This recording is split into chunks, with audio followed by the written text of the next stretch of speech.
오늘의 말씀은 출애굽기 15장 22절에서 27절입니다. 출애굽기 15장 22절에서 27절입니다. 우리 함께 교독하고 마지막 합독하겠습니다. 출애굽기 15장 22절에서 27절입니다. 봉독합니다. 모세가 홍해에서 이스라엘을 인도하매 그들이 나와서 수르강야로 들어가서 거기서 4일 길을 걸었으나 물을 얻지 못하고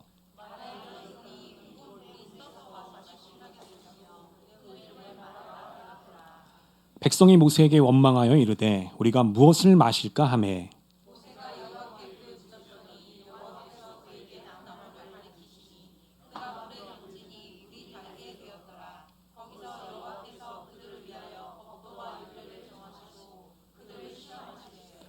이르시되 너희가 너희 하나님 나 여호와의 말을 들어 순종하고 내가 보기에 의를 행하며 내 계명에 귀를 기울이며 내 모든 규례를 지키면 내가 애굽 사람에게 내린 모든 질병 중 하나도 너희에게 내리지 아니하리니 나는 너희를 치료하는 여호와임이라. 그들이 엘림에 이르니 거기에 물샘 열들과 종려나무 이른 그루가 있는지라. 거기서 그들이 그물 곁에 장막을 치니라. 아멘. 오늘 예배 나오신 여러분 모두에게 우리 하나님의 평강과 도우심이 늘 가득하시길 우리 주 예수님의 이름으로 간절히 축원하겠습니다. 우리 한번 고백해 보겠습니다. 하나님이 도와주십니다. 하나님이 해결하십니다. 하나님이 역사하십니다. 이 같은 하나님의 은총이 오늘 이 예배와 말씀을 통해서 완전히 이루어지시기를 주님의 이름으로 간절히 축원하겠습니다. 자, 오늘은 하나님의 인도하심을 구하는 삶, 하나님의 인도하심을 구하는 삶, 이 제목 가지고 우리 함께 말씀을 나눠보겠습니다. 자, 오늘 본문이 있는 이 출애굽기 15장은요 홍해를 건너는 것으로 시작하고 있습니다. 자, 모세와 이스라엘 백성들은 하나님의 권능 가운데 아주 거대한 바다를 건너게 됩니다. 자, 우리가 그 모습을 상상해 본다면 엄청난 대장관의 모습이었을 겁니다. 여러분, 최소 200만 명이 넘는 사람들, 그 사람들이 큰 바다를 건너고 있는 것이죠. 얼마나 대단한 이 장면이 아니겠습니까? 여러분, 그때 백성들의 마음이 어땠을까요? 백성들의 마음은 감동했을 겁니다. 감격했을 것입니다. 어떤 흥분으로 가득 차 있었을 것입니다. 특별히 하나님을 향한 믿음과 열정으로 충만했을 것입니다. 여러분, 그 열정이 얼마나 충만했는지요? 이들이 홍해 바다를 건넌 다음에 한 일이 있어요. 무슨 일을 했을까요? 바로 노래를 짓고 축제를 벌였다는 것입니다. 잔치를 벌였다는 거예요. 자, 우리 출애굽기 15장 우리 1절 우리 다 같이 한번 읽어보겠습니다. 시작. 이때 모세와 이스라엘 자손이 이 노래로 여호와께 노래하니 일렀으되 내가 여호와를 찬송하리니 그는 높고 영화로우시며 말과 그 탄 자를 바다에 던지셨음이로다. 아멘. 여러분, 여기 보니까 뭐라고 돼 있죠? 노래로 여호와께 노래했다, 이렇게 돼 있습니다. 하나님을 찬송했다, 이렇게 말씀하고 있어요. 그래서요 아주 긴 노래를 짓게 됩니다. 자, 오늘 우리가 본문에 보니까 1절부터 21절까지가 그 노래에 대한 내용입니다. 굉장히 긴 노래를 지었던 거죠. 여러분, 이 노래는 누가 지었을까요? 모세와 그의 누이가 누구죠? 미리암입니다. 이 둘이 노래를 짓게 되고요, 백성들에게 노래를 가르쳐 줍니다. 그래서 백성들과 소위 우리가 떼창이라고 하죠. 그렇게 떼창을 부르면서 축제를 벌이고 잔치를 벌였던 것입니다. 여러분, 축제를 벌이면서 또 함께 먹고 마시고 즐거운 시간을 보내면서 이 백성들의 마음은 어땠을까요? 여러분, 백성들은요 믿음으로 충만했을 것입니다. 우리가 노래 가사를 읽어보면 이 백성들의 마음이 얼마나 감격해 있는지, 또 얼마나 고양돼 있었는지를 알게 됩니다. 당장이라도 하나님의 약속이 성취된 것처럼 느껴졌을 것입니다. 또 저 멀게만 느껴졌던 저 약속의 땅, 그 가나안 땅이 지금 자신들의 눈앞에 도래한 것처럼 느껴졌을 것입니다. 이렇게 열정과 믿음으로 충만한 상태, 어떤 영적인 고양 상태가 됐다고 하는 것이죠. 여러분, 그런데 참 놀라운 것은 뭐냐면요, 백성들의 그런 뜨거운 마음, 그런 뜨거운 열정이 그렇게 오래가지 못했다고 하는 것이에요. 왜 오래가지 못했을까요? 자, 그 이유가 뭐냐면 백성들이 광야를 만났기 때문입니다. 뭘 만났다? 광야를 만났다는 거예요.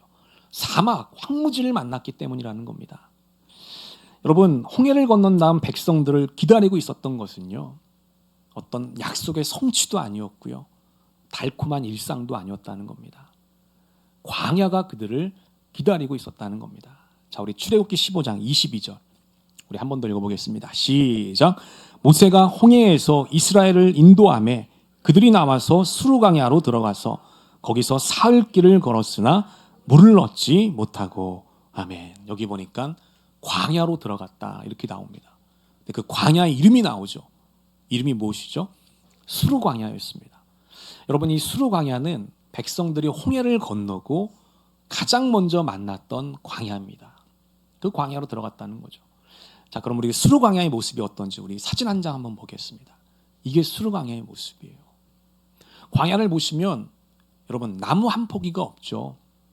굉장히 황량한 곳입니다. 있는 게 뭐가 있습니까?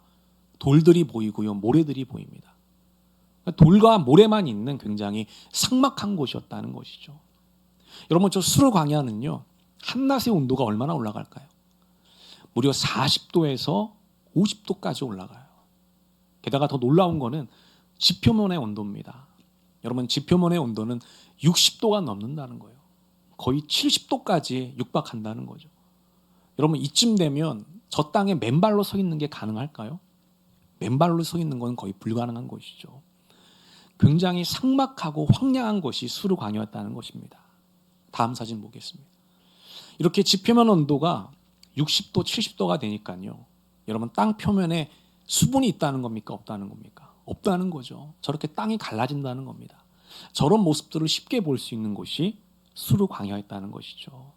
이스라엘 백성들이 홍해를 건너고 들어갔던 첫 번째 땅이 바로 저런 땅이었다는 것입니다. 여러분, 저런 땅에 들어갔기 때문에 이제 백성들은 얼마 후에 뭘 찾게 될까요?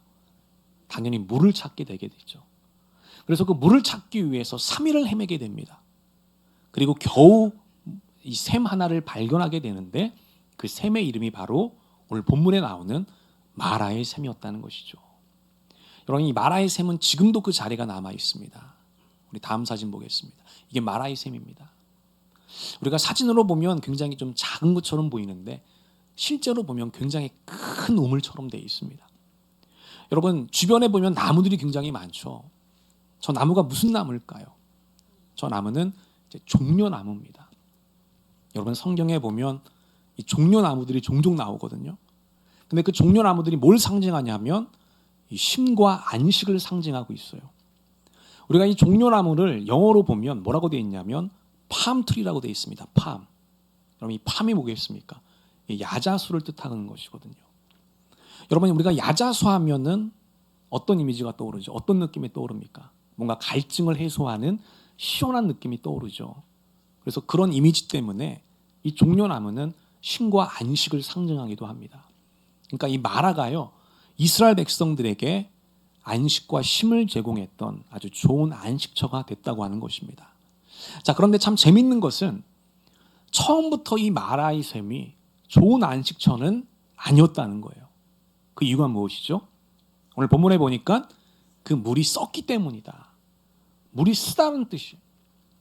여러분, 이 마라라고 하는 뜻도요, 그 뜻 자체가 쓰다라고 하는 뜻이에요. 그러니까 백성들이 먹지 못할 만큼, 식수로 사용하지 못할 만큼 물이 썼다는 거예요. 근데 그 물을 하나님이 어떻게 주셨다는 겁니까? 달게 바꾸어 주셨다는 거예요. 먹을 수 있는 물로 식수로 바꾸어 주셨다는 겁니다. 그렇게 변화가 일어난 다음에 저 마라의 샘은 좋은 안식처가 되었다고 하는 것입니다. 자, 그럼 오늘 이 본문을 통해서 특별히 저 마라의 샘을 통해서 우리는 무엇을 생각해 볼 수 있을까요? 자, 오늘 몇 가지 중요한 사실들을 함께 말씀을 나누려고 합니다. 함께 말씀을 나눌 때에 하늘의 감동과 은혜가 있는 시간 되시기를 주님의 이름으로 간절히 축원하겠습니다. 자, 우리 먼저 첫 번째 한번 보겠습니다. 자, 첫 번째로 이 마라 사건은 우리의 힘을 내려놓고 하나님을 의지해야 된다는 것을 보여준다는 겁니다. 우리의 힘을 내려놓고 누구를 의지해야 된다? 하나님을 의지해야 된다는 것을 보여주는 사건이라는 거예요. 우리 한번 따라해 보겠습니다. 우리의 힘이 아닙니다. 하나님을 의지합시다. 한 번 더. 우리의 힘이 아닙니다. 하나님을 의지합시다. 자, 우리 본문 22절 한번 보겠습니다. 다 같이 읽어보겠습니다. 시작. 모세가 홍해에서 이스라엘을 인도하매 그들이 나와서 수르 광야로 들어가서 거기서 사흘 길을 걸었으나 물을 얻지 못하고. 아멘. 여러분, 여기 보면 백성들이 광야에 들어가서 며칠 동안 물을 구했다? 3일 동안 물을 구했다는 겁니다. 3일 동안 막 여기저기를 헤매고 다녔던 거예요. 근데 물을 얻지 못했다, 이렇게 나오고 있습니다. 여러분, 우리가 잘 생각해 보면은요, 사실 이 장면이 가장 이상한 장면입니다. 왜냐하면 백성들은 이 수르 광야에 들어갔을 때, 자, 그곳이 어떤 곳인지를 금방 체감했을 겁니다. 자, 우리가 앞에 사진으로 살펴봤죠. 수르 광야는요, 지표면의 온도만 60도가 넘는 곳이에요. 굉장히 황량하고 마른 곳입니다. 그래서 이곳이 굉장히 이게 생존하기가 어려운 곳이구나, 우리가 있을 곳이 아니구나, 바로 피부로 체감했을 것입니다. 여러분, 그런데 우리가 또 하나 생각해 볼 것은 바로 그러한 곳에서 양식을 구하는 것이 여러분 쉬운 일이었겠습니까? 어려운 일이었겠습니까? 쉽지 않은 일이었다는 거예요. 왜냐하면 인간의 양식이라는 것은 결국 여러분 동물과 식물이잖아요. 근데 광야에는, 이 사막에는 동물과 식물이 있어요, 없어요? 없어요. 있어도 거의 없죠. 굉장히 적은 양만 존재하고 있죠. 그 이유가 무엇이겠습니까? 여러 가지 이유가 있겠지만 가장 중요한 이유는 뭐냐면 물이 희박하기 때문입니다. 여러분, 동물이 되었건 식물이 되었건 물이 있어야 생존하잖아요. 근데 광야는, 사막은 물이 희박한 곳이라는 거예요. 그러다 보니 동물과 식물도 적게 존재할 수밖에 없는 것입니다. 자, 그래서 우리가 한번 생각해 보면 여러분, 이스라엘 백성들은요, 원래 물이 없는 곳에서 뭘 구했다는 거예요? 물을 구했다는 겁니다. 물이 희박한 곳에서 물을 얻기를 찾아 헤맸다는 겁니다. 그것도 3일 시간이나 찾아 헤맸다는 거예요. 이게 굉장히 이상한 부분이라는 겁니다. 자, 그러면 왜 백성들은 그 불가능한 일을 왜 3일 동안 지속했던 걸까요? 자, 그 이유가 있습니다. 그 이유가 뭐냐면 바로 이것이죠. 이스라엘 백성들이 열정으로 충만했기 때문이라는 거예요. 여러분, 그 이유가 뭐죠? 열정으로 충만했기 때문이라는 겁니다. 열정으로 충만하다 보니까요, 3일 동안 불가능한 일이었는데 그렇게 찾아 헤매 다녔다는 거예요. 여러분, 광야는 물이 없는 곳이잖아요. 물을 찾았다는 겁니다. 마치 과일 가게에 들어가서 고기를 계속 찾았다는 거예요. 과일 가게에는 고기가 없잖아요. 그런 어리석은 짓을 했다는 겁니다. 의미 없이 힘을 뺐다는 것이죠. 여러분, 우리가 서두에서도 살펴봤죠. 백성들은 홍해를 건넜습니다. 하나님의 권능을 경험했어요. 감격했습니다. 감동했습니다. 흥분으로 가득했습니다. 하나님을 향한 열정과 믿음으로 충만했습니다. 그래서 하나님의 약속이 지금 당장 성취된 것처럼 느껴졌어요. 잔치를 벌이고 노래를 벌이고 축제를 벌이면서 뭔가 영적인 것으로 이 마음 상태가 고양됐던 것이죠. 그렇게 되면서 저 멀리 있던 가나안 땅도, 그 약속의 땅도 지금 당장 자기들 눈앞에 펼쳐진 것처럼 느껴졌다는 것이죠. 여러분, 이렇게 사람의 마음이 흥분되고 고양되게 되면 어떤 생각이 들까요? 무슨 일이든지 다 할 수 있을 것 같습니다. 불가능이 없는 것처럼 느껴지게 되거든요. 여러분, 바로 이스라엘 백성들은요, 그런 마음을 가지고, 그런 열정을 가지고 3일 동안 물을 찾아 헤맸다는 거예요. 물을 구할 수 있어, 물을 찾을 수 있어, 이렇게 생각하며 3일 동안 의미 없이 방황하며 힘을 뺐다라고 하는 것입니다. 여러분, 반대로 이스라엘 백성들이 처음부터 잠시 그 높아졌던 마음을 잠깐 내려놓고 겸손하게 하나님께 구했더라면 어떻게 됐을까요? 하나님의 인도하심을 구했더라면 어떻게 됐을까요? 물이 있는 곳으로 우리를 인도해 주십시오, 하나님께 기도했더라면 어떻게 됐을까요? 그들은 3일 동안 고생하지 않았을 것입니다. 방황하지 않았을 것입니다. 의미 없이 힘을 빼는 일을 하지 않았을 것입니다. 하나님께서 당장 물이 있는 곳으로 그들을 인도해 주셨을 것입니다. 여러분, 그렇기 때문에 우리는 늘 하나님을 의지하며 살아가는 것이 너무나도 중요하다고 하는 것이에요. 저는 우리 전민교회 모든 성도님들이요, 우리의 힘을 잠깐 내려놓고요, 매 순간순간마다 하나님께 기도함으로 인도하심을 구하는 그런 지혜롭고 거룩한 백성들 되시기를 주님의 이름으로 간절히 축원하겠습니다. 자, 그러면 백성들이 3일 동안 그렇게 방황하면서 의미 없이 힘을 빼고 있을 때, 자, 우리 하나님은 뭘 하고 계셨을까요? 자, 하나님이 뭘 했는지 오늘 본문에 나와 있습니다. 우리 25절 한번 보겠습니다. 자, 우리 25절 다 같이 한번 읽어보겠습니다. 시작. 모세가 여호와께 부르짖었더니 여호와께서 그에게 한 나무를 가르치시니 그가 물에 던지니 물이 달게 되었더라. 거기서 여호와께서 그들을 위하여 법도와 율례를 정하시고 그들을 시험하실세. 아멘. 하나님이 3일 동안 뭘 하셨다고요? 시험하셨다는 겁니다. 이스라엘 백성들을 테스트하고 있었다는 거예요. 여러분, 뭘 테스트했던 걸까요? 뭘 시험했던 걸까요? 이스라엘 백성들이 하나님을 먼저 찾고 구하고 있는지를 테스트했다는 겁니다. 이스라엘 백성들이 하나님을 신뢰하고 하나님의 인도하심을 구하고 있는지를 지켜보고 계셨다는 거예요. 이걸 3일 동안이나 하나님이 보셨다고 하는 것입니다. 여러분, 그런데 백성들은 어떻게 반응했죠? 하나님을 신뢰하지 못했다는 거예요. 자신들의 열정과 그 힘을 가지고 물을 찾기 위해서 힘을 뺐다고 하는 것입니다.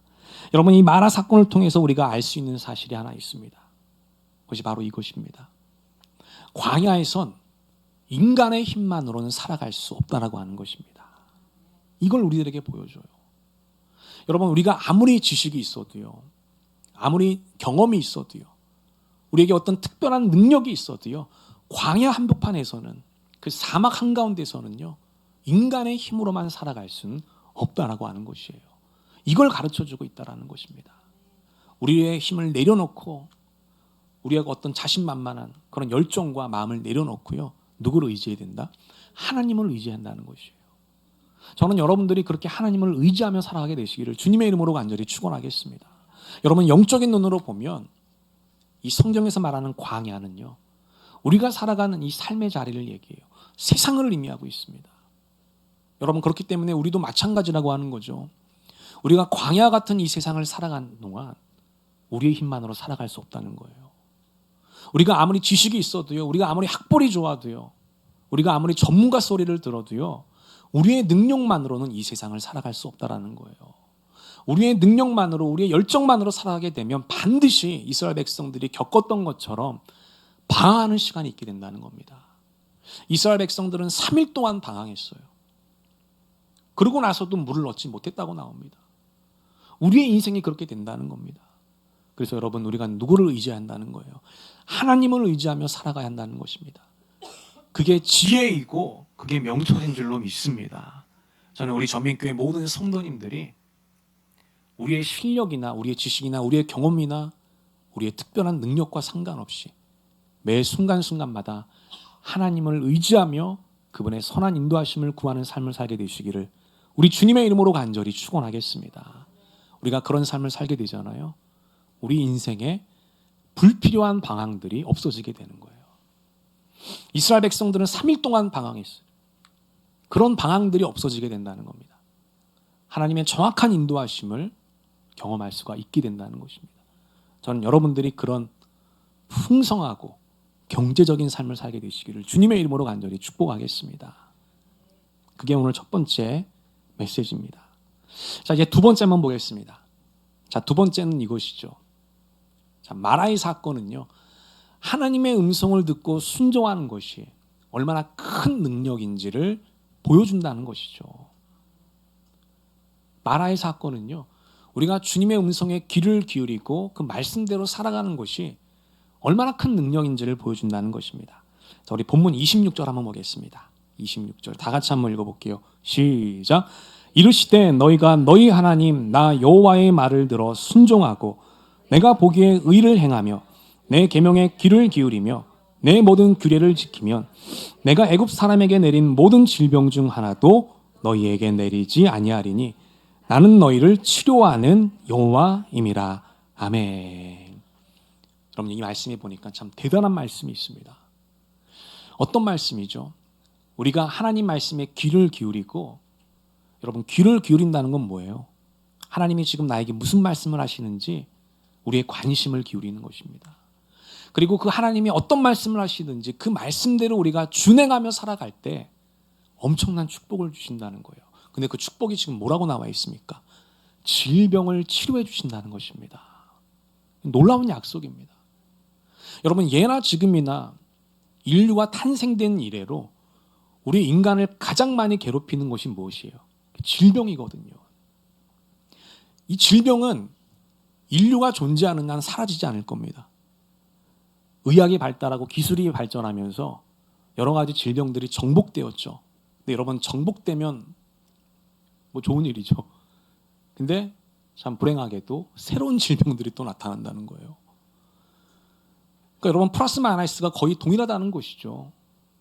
그러니까 늘 인류는요, 질병과 공존하는 삶을 살았다는 거예요. 그래서 우리 인생에서 이 질병만 없어져도요, 우리의 행복 지수는 급상승하게 될 것입니다.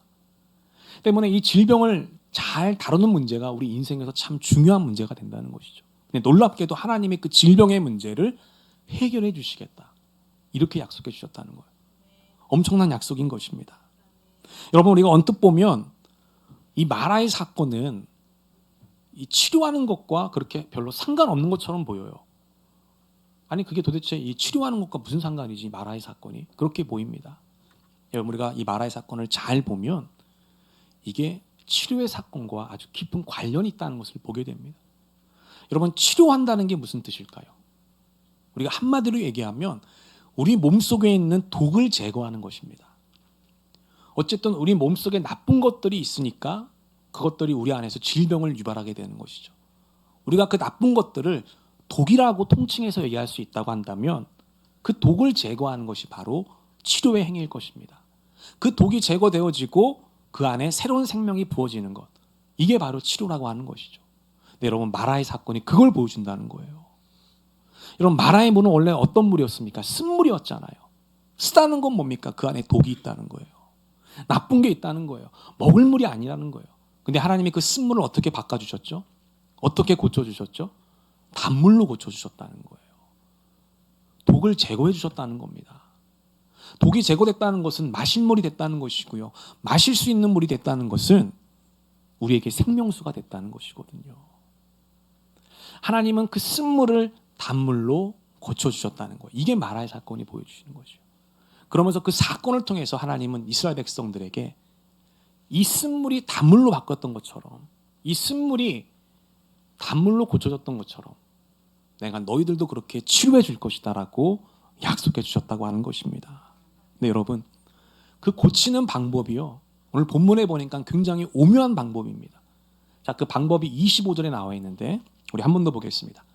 다 같이 한번 읽어보겠습니다. 시작. 모세가 여호와께 부르짖었더니 여호와께서 그에게 한 나무를 가르치시니 그가 물에 던지니 물이 달게 되었더라. 아멘. 여러분, 어떻게 고쳤죠? 나무 하나를 던졌다는 겁니다. 자, 모세가 여호와께 기도했어요. 그러자 하나님께서 한 나무를 보여주셨어요. 그 나무를 던지라는 거죠. 그래서 그 나무를 던졌다는 거죠. 그 나무는 통나무가 될 수도 있고요, 작은 나뭇가지가 될 수도 있습니다. 어쨌든 그 나무를 던지니까 그 쓴물에서 독이 제거되고 단물로 고쳐지게 됐다는 겁니다. 네, 여러분, 놀랍게도 여기엔 영적인 상징과 예표가 있다는 거예요. 자, 과연 그 나무는 뭘 상징하고 있을까? 자, 바로 이걸 상징하고 있다는 거죠.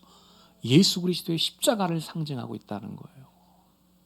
예수 그리스도의 십자가를 상징하고 있다. 여러분, 예수님의 십자가를 통해서요, 우리 인생의 쓴물도, 우리 질병의 쓴물도 제거될 수 있다라고 하는 것입니다. 여러분, 모세가 여호와께 기도하자 하나님은 한 나무를 보여주셨죠. 우리도 마찬가지예요. 우리도 쓴물 때문에 기도할 수 있습니다. 하나님께 기도할 때 하나님은 우리들에게 뭘 보여주실까요? 바로 예수님의 십자가를 보여주신다는 거예요. 여러분, 그 십자가를 여러분들의 쓴물에 던지시기를 축복합니다. 믿음으로 던지십시오. 십자가를 던지십시오. 그 십자가의 능력이 여러분들의 인생의 쓴물을 단물로 변화시켜 주실 것입니다. 그 십자가의 능력이요, 여러분들의 질병의 쓴물을요 온전하게 회복시켜 주실 것입니다. 여러분, 그 십자가에는 능력이 있고 권능이 있다고 하는 거예요. 여러분, 인생은요, 어떤 인생이든 쓴물을 갖고 있어요. 쓴물이 없는 인생은 없습니다. 하지만 그 쓴물을 고치고 변화시킬 수 있는 능력이 있는데 그게 뭐라고요? 예수님의 십자가라고 하는 것입니다. 우리 베드로전서 2장 24절, 우리 마지막으로 한 번 더 보겠습니다. 다 같이 읽겠습니다. 시작. 친히 나무에 달려 그 몸으로 우리 죄를 담당하셨으니 이는 우리로 죄에 대하여 죽고 의에 대하여 살게 하려 하심이라. 그가 채찍에 맞음으로 너희는 나음을 얻었나니. 아멘. 여러분, 이 말씀은 예수님의 십자가에 대해서 아주 압축적으로 요약한 말씀입니다. 예수님은요, 우리의 죄를 짊어지시고 십자가에 대신 짊어지셨다는 거예요. 그래서 우리가 그 예수님을 감사함으로 믿음으로 받아들이면 예수님이 우리의 죄를, 우리 안에 있는 독을 다 대신 제거해 주셨기 때문에 우리의 쓴물이 치료될 수 있다라고 하는 것입니다. 우리의 질병이요 떠나가고 우리가 고침받을 수 있다라고 하는 것입니다. 오늘 그 예수님의 십자가를 선포하시고 믿음으로 던져주시게 되기를 주님의 이름으로 간절히 축원하겠습니다. 오늘 여러분 가운데 어떤 쓴물이 있습니까? 오늘 여러분 인생 가운데 어떤 쓰라림이 있습니까? 그게 육신적인 쓴물이든 정신적인 쓴물이든 또 우리의 어떤 마음이나 심리적인 쓴물이든 아무 상관이 없습니다. 십자가를 던지는 순간, 그 나무를 던지는 순간 오늘 우리 안에 있는 쓴물은 변화되게 될 것입니다. 단물로 바뀌어지게 될 것입니다. 하나님의 은혜가 임하게 될 것입니다.